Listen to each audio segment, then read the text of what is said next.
This is part 2 of the Minecraft note block tutorial series, and here we will discuss what I call the canvas and the /fill command. The first thing we need is what I call the canvas. This will be the floor of our song structure. We can use any block for this as long as it's solid and stays up in midair. In other words, don't use blocks like clay or sand. I use polished andesite.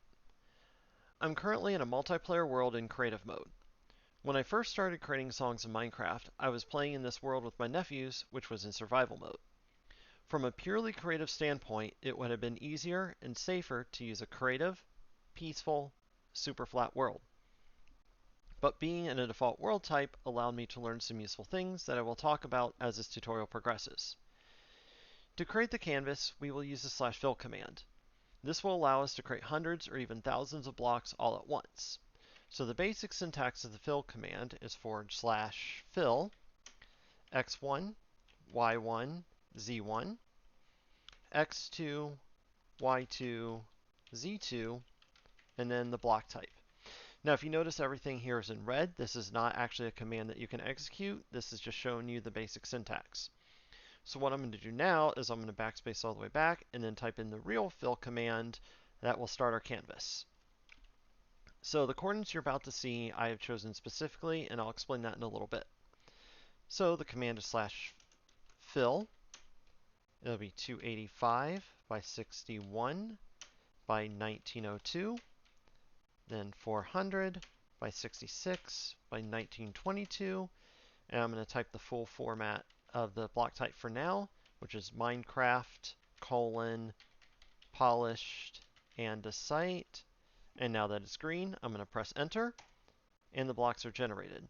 If it doesn't generate right away, give it a few seconds and they will get generated. So what this command did was to create polished andesite blocks from the first set of XYZ coordinates to the second set of XYZ coordinates.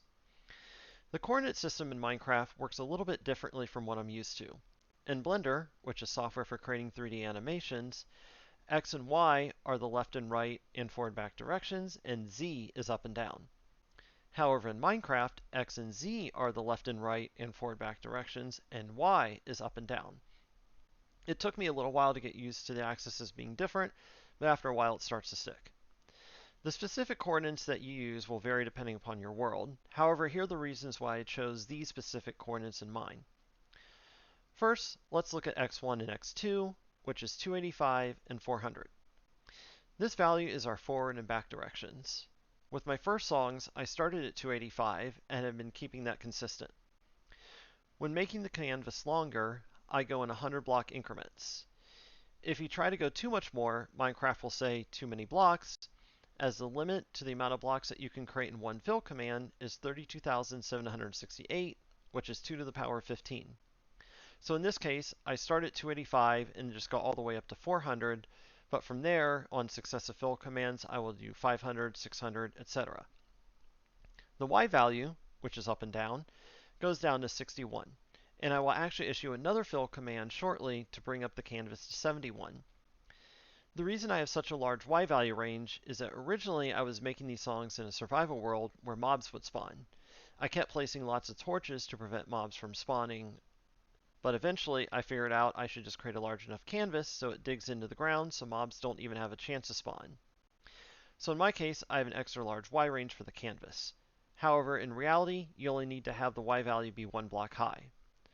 For the Z value, which is left to right, which is 1902 and 1922, it will accommodate 3 tracks, which will be explained in the next chapter. So let's do our second fill command to bring our height up to 71, which will be the basis for the rest of our song.